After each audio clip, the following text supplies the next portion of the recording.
Greetings ladies and gents, welcome back to the Craft Hammer. I'm your host Stefan, and in this episode we're going to be discussing about taking a trip over to Nottingham, UK and visiting Warhammer World. Recently, for my birthday, my wonderful wife was kind enough to set up a trip for us to go over to Warhammer World.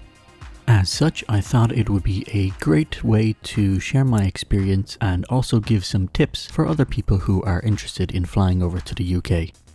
Now, we flew over from Dublin, Ireland, so a very convenient trip for us.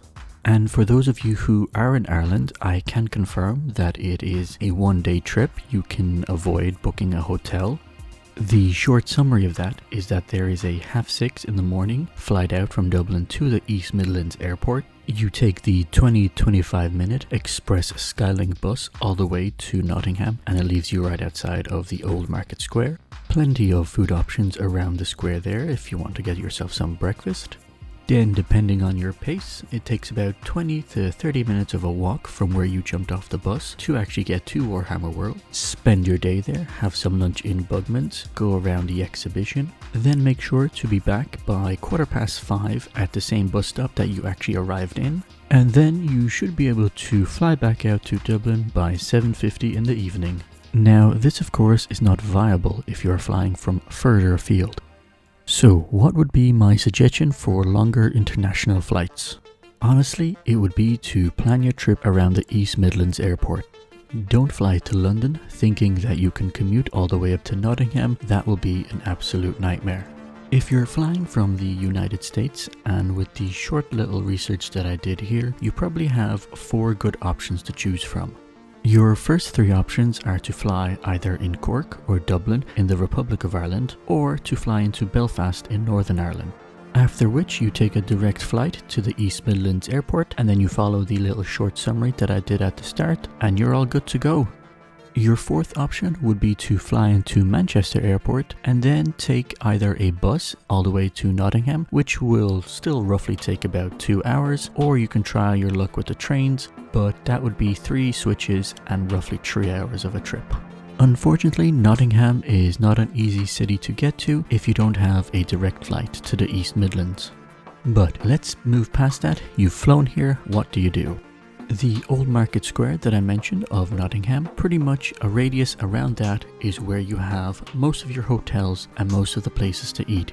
Now, your budget will of course dictate the hotel that you're staying in, but there are a variety of options around the Old Market Square. Now, in terms of food, I would recommend that you reserve tables, as it does seem to get quite busy during the evenings. We visited a number of food places while we were there on our trip, and we did try to go to some of the more top-rated places within Nottingham. Now, I do criticize food more harshly than the average person. So overall, the food experience within Nottingham is between a 2.5 to a 3 out of 5 stars.